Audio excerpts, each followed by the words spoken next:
So எல்லாருக்கும் வணக்கம். என்னோட ஜூலிகட்டு சேனலுக்கு ஃபர்ஸ்ட் ஆஃப் ஆல் வணக்கம். இது வந்து ஜாலி வித் ஜூலியா இருந்துச்சு, இப்போ ஜூலிகட்டு மாறி. ஏன்னா இது முக்கியமா ரூட் மாஃபியா எவ்வளோ பெரிய ஸ்கேம் தமிழ்நாட்டில் பண்ணி இருக்குது அப்படின்றத ஒன்னா சீரீஸா வெளியிட போறோம். So this is call Julie reveals episode number 1.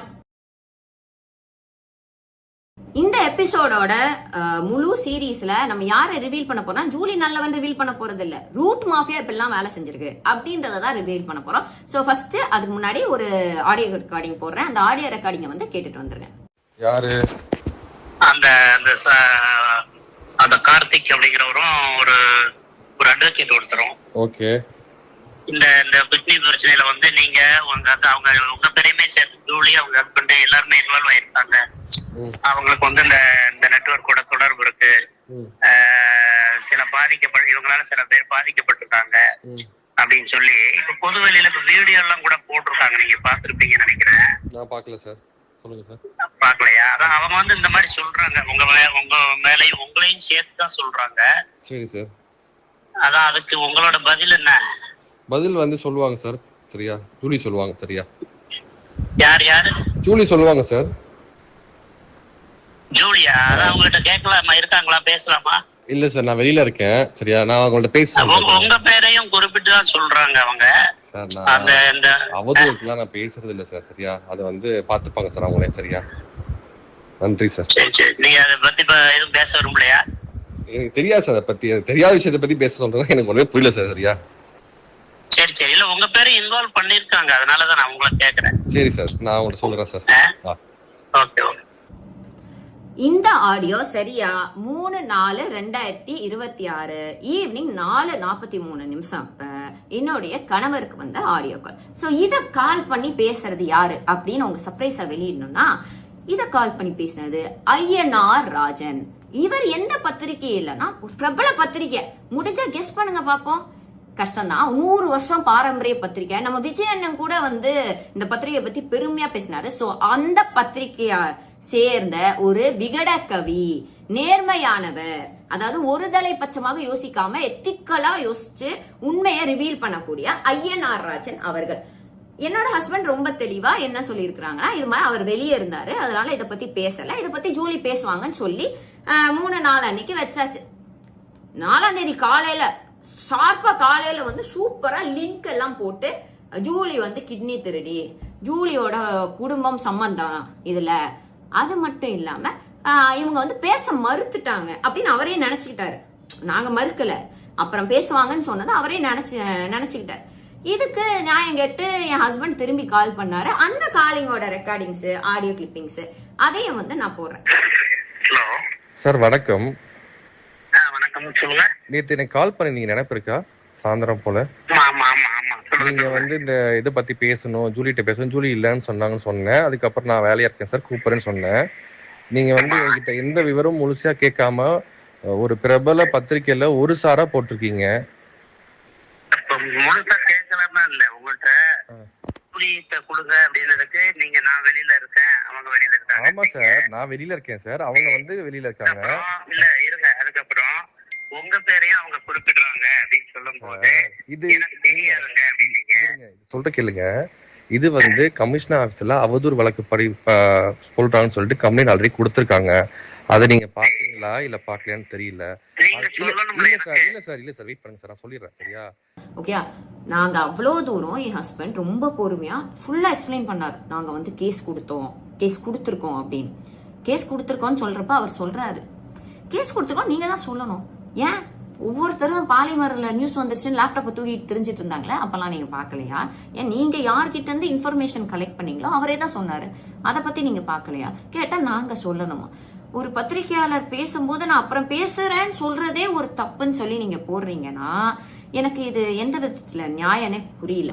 இந்த ஐயனார் ராஜன் சாருக்கு இதுதாங்க வேலை.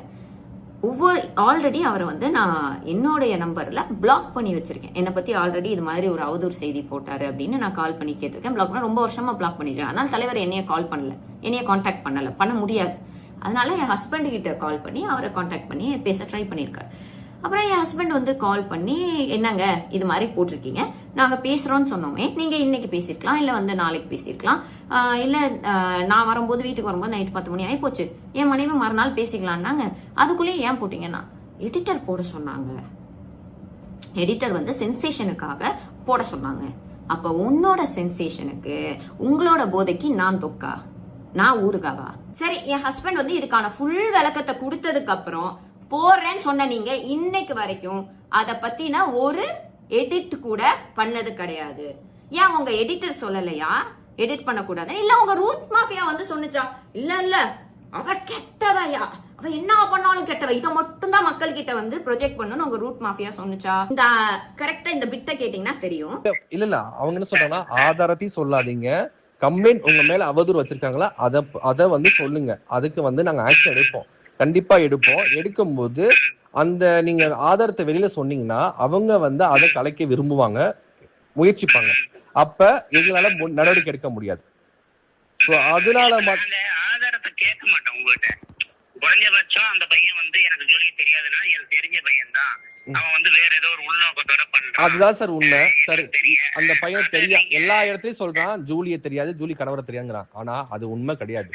ஜூலி கணவரையும் அவருக்கு நல்லா தெரியும், ஜூலியும் நல்லா தெரியும் அவருக்கு. அதுக்கான எல்லா ஆதாரமும் எவிடன்ஸும் கமிஷனர் ஆபீஸ்ல கொடுத்துருக்கோம். நானும் கொடுத்துருக்கேன், அவங்களும் கொடுத்துருக்காங்க.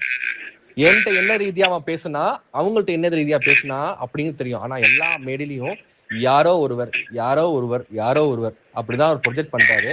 அவர் அப்படியே பண்ணட்டும். சரியா? இது எப்படி நடக்குன்னா, கார்த்திக் அண்ணன் வந்து என்னை தெரியாது, என் ஹஸ்பண்ட் தெரியாது, ரொம்ப தெளிவா சொல்லியிருக்கீங்க.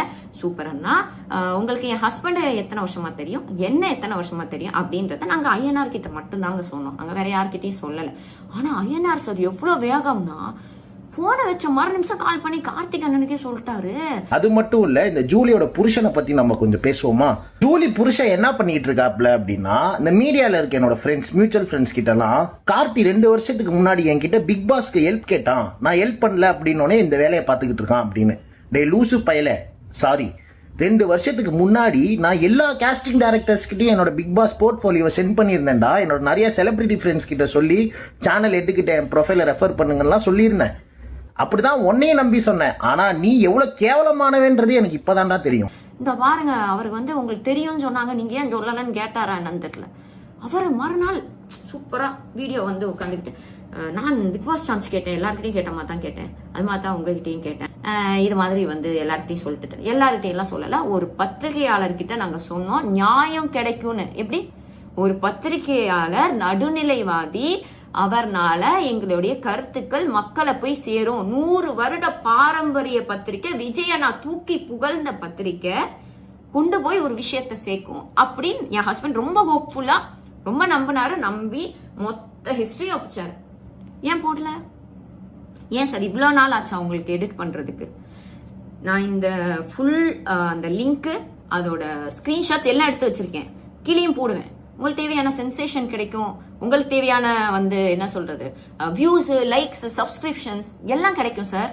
ஆனா அதுல இப்ப நீங்க போய் டாபிக்கோ இக்கு இங்கு இப்ப இச்சு இம்மு மாத்துனீங்கன்னு தெரிஞ்சதுன்னா எல்லா ஸ்கிரீன்ஷாட்ஸையும் எடுத்து போட்டுட்டு, நீங்க எவ்வளவு பாரம்பரியமான உண்மைக்கு நிகரான பத்திரிகை அப்படின்னு 100 வருஷ பத்திரிகை ஷட்டரை மூட வச்சிருவேன்.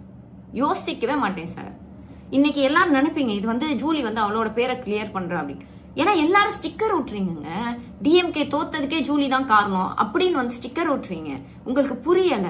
ஏன்னா அவங்க அதை தான் நரேட்டிவா செட் பண்றாங்க, ரொம்ப ஈஸியா செட் பண்றாங்க. இன்னைக்கு வந்து ஒரு ரீல்ஸோ இல்ல வந்து ஒரு போன் எடுத்து பிள்ளைங்க கிட்ட கொடுத்தீங்கன்னா எல்லாம் என்ன வருது, விஜயனோட போட்டோஸ் மட்டும் தான் வருது, அவரோட வீடியோஸ் மட்டும். எங்க இருந்து வருது? யாரு செய்யற இத?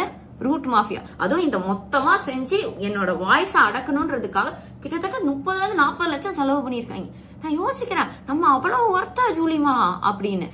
கடைசியா அந்த அண்ணன் வைக்கிறதுக்கு முன்னாடி கண்டிப்பா நான் எடிட்டர் கிட்ட இதை வந்து கொண்டு போறேன், நாங்க கண்டிப்பா எடிட் பண்ணி போடுறோம்.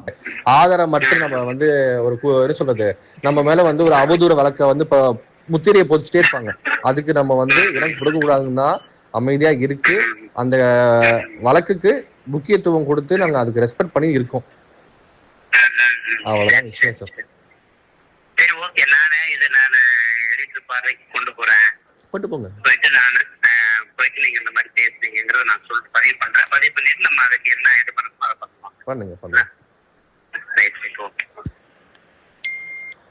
3-4னா இப்ப என்ன ஆயிடுச்சு, 5ஆம் மாசம் ஆகி போச்சு. எடிட்டிங் எதுவுமே நடக்கல, இப்போ வரைக்கும் எடிட் பண்ணல. எடிட்டர் சார், அது நீங்க உங்க பார்வைக்கு இது ஐயனார் கொண்டு வந்தாரா, இல்ல நீங்க வந்து ரூட் மாஃபியா பேரோல்ல இருக்கனால இதை பத்தி போடக்கூடாதுன்னு முடிவு பண்ணிட்டீங்களா? அப்புறம் நான் தான் குற்றம் பண்ணனே போட்டிருக்கீங்க. இதுல ஒரு முக்கியமான விஷயம் என்னன்னா, பாலிமர் நியூஸும் போட்டாங்க, நிறைய நியூஸும் போட்டாங்க. ஆனா அவங்க எல்லாம் எப்படி போட்டாங்க, இது மாதிரி கேஸ் கொடுத்திருக்காங்க கமிஷனர் ஆபீஸ்ல, இத்தனை பேர் மேல கொடுத்திருக்காங்க, இது வந்து உண்மையா பொய்யான போலீஸ் வந்து விசாரிக்கணும் அப்படின்னு தெளிவா போட்டிருக்காங்க. கரெக்டா? நீங்க எங்க அந்த கேஸ பத்தி மென்ஷன் பண்ணிருக்கீங்க?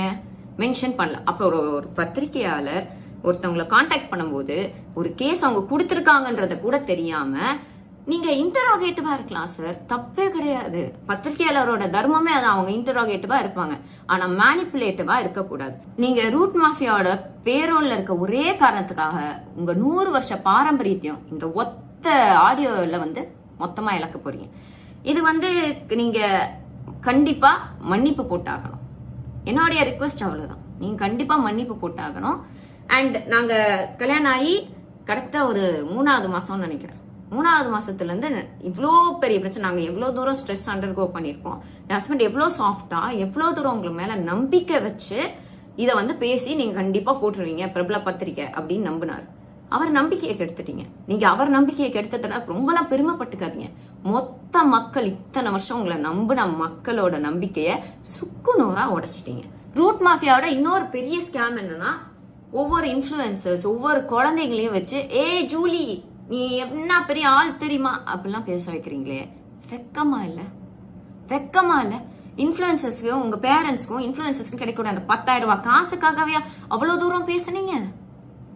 சரி, அந்த பிள்ளை வளர்ந்து என்னங்க ஆகும்? வளர்ந்து என்ன ஆகும்? உங்க பெத்தவங்க அப்படித்தான் வளர்த்தாங்களா? ஏன்னு சொன்னா வாயில 4 போட மாட்டாங்க? எல்லார் வீட்லயும் அப்படித்தானே இருந்துச்சு. இன்னைக்கு அது இல்லையே. இன்னைக்கு ஒரு குழந்தைக்கு சாப்பிடும் போது ரீல்ஸ் காட்டுறீங்களே, அப்ப அதுல இந்த மாதிரி ஒரு வார்த்தை வருது, அந்த குழந்தை என்னத்தை பார்க்கும்? உங்களுக்கு எல்லாம் அறிவில்ல, பகுத்தறிவு இல்ல. ஏன் ஃபேமஸ் 18 வயசுக்கு அப்புறம் ஓட்டு போடணும்னு சொல்லி இருக்கிறாங்க? அப்பதான் வந்து சிந்தனை வரும். உங்களை குழந்தைங்களுக்கு பாலிடிக்ஸ் கத்து கொடுக்காதீங்க எல்லாம் இங்க யாரும் சொல்ல, எஜுகேட் பண்ணுங்க, தப்பு இல்ல. ஆனா என்ன மாதிரி எஜுகேட் பண்றீங்க? அதாவது ஒருத்தர் மேல ஒரு வெறுப்பு சமுதாயத்தை உருவாக்க ட்ரை பண்ணிட்டு இருக்கீங்க. ரூட் மாஃபியா என்ன பண்ணுதுன்னு தெரியலையா உங்களுக்கு? எங்க ஒருத்தவங்க பேசினாங்கன்னா டிஎம்கே சாதகமா யாரு பேசினாலும் சரி, அவங்களுக்கு எதிராக என்னெல்லாம் பண்ணி கரும்புலி செம்புலி குத்து கழுத மேல ஏத்த முடியுமோ எல்லாத்தையும் பண்றாங்க. ஆனா அதெல்லாம் பார்த்துட்டு நீங்க வந்து சந்தோஷமா சிரிச்சிட்டு இருக்கீங்க. யாராச்சும் ஜூலியை திட்டுனா போதும், லைக்ஸ் பிச்சுக்கும், லைக்ஸ் அள்ளும், ஜூலின்ற வார்த்தையை பேசினா போதும். வெக்கமா இல்ல? வெக்கமா இல்ல? ஒரு பொம்பளை பிள்ளைய அடிச்சு நொறுக்கி அந்த பொண்ணை ஒண்ணு இல்லாம ஆக்கி அதுல சம்பாதிக்கிற பிச்சை காசு தேவையா? அந்த பிச்சை காசுல சந்தோஷமா வாழ்ந்துருவீங்களா? நான் ஏன் இதை மக்கள் மன்றத்துக்கு கொண்டு வரேன்னா, அந்த செய்தியை ஃபுல்லா வாசிச்சவங்களுக்கு தெரியும். நம்மளுடைய கோர்ட் வந்து விகடன் ஆபீஸ், ஜட்ஜ் வந்து ஐயனார் சார். ஏன்னா அப்படிதான் அவங்க தீர்ப்பு எழுதியிருக்காங்க என் மேல. இது வந்து பழி கிடையாது, தீர்ப்பே எழுதிட்டாங்க. கெட்டவ இவதான் கிட்னி திருடி, இவ கையில 2 கிட்னியை வச்சுட்டு போட்டிருக்கிறாங்க. இதை நான் மக்கள் முன்னாடி கொண்டு வந்திருக்கேன். நீங்க யோசிங்க.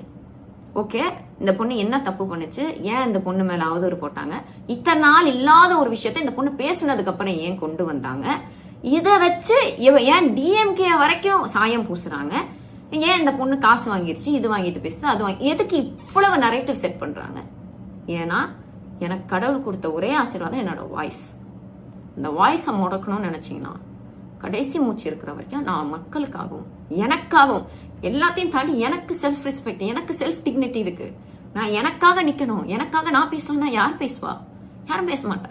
எப்படியும் வந்து நீங்க என்ன சொல்ல போறீங்க, இவ வந்து அவளுக்கு தேவையான கட்டு மட்டும் யூஸ் பண்ணிக்கிட்டா, மிச்சத்தெல்லாம் அவ என்ன பண்ணான்னு தெரியாது, இப்படிலாம் வந்து கீழே வந்து இந்த வல்கர் வாரிஸ் வந்து கதறுவீங்க.